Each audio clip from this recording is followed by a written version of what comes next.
माँ ब्रह्मचारिणी नमः। माँ ब्रह्मचारिणी की कथा इस प्रकार है। माँ ब्रह्मचारिणी देवी दुर्गा का दूसरा स्वरूप है, जिनकी पूजा नवरात्रि के दूसरे दिन की जाती है। वे तपस्या, संयम और साधना की देवी मानी जाती हैं। एक बार हिमालय राज की पुत्री पार्वती ने नारद मुनि से सुना कि वे अपने पूर्व जन्म में सती थीं और भगवान शिव उनकी तपस्या से प्रसन्न होकर उनके पति बने थे। नारद मुनि के इस कथन को सुनकर पार्वती जी ने निश्चय किया कि वे पुनः भगवान शिव को पति रूप में प्राप्त करेंगी। इसके लिए उन्होंने कठोर तपस्या करने का संकल्प लिया। माँ ब्रह्मचारिणी ने हजारों वर्षों तक कठिन तप किया। पहले 1000 वर्ष तक उन्होंने केवल फल फूल खाए। अगले कुछ वर्षों तक उन्होंने केवल बेल पत्र और सूखे पत्तों का सेवन किया। फिर कई वर्षों तक उन्होंने बिना जल और अन्न ग्रहण किए घोर तप किया। सूर्य की तपिश में जलते हुए और ठंड में हिम के बीच रहकर उन्होंने कठोर तप किया।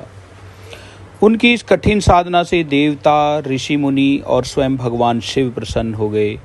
भगवान शिव ने उन्हें वरदान दिया कि वे उनकी अर्धांगिनी बनेंगी। इस प्रकार माँ ब्रह्मचारिणी माँ पार्वती के रूप में विख्यात हुई और भगवान शिव से विवाह किया।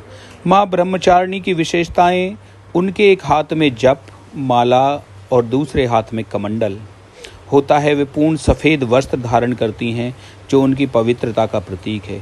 उनकी उपासना से संकल्प शक्ति, संयम और आत्म संयम की प्राप्ति होती है।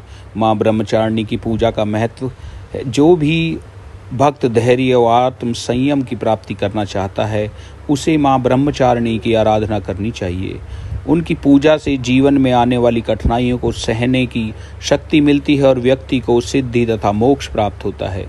ओम देवी ब्रह्मचारिणी नमः।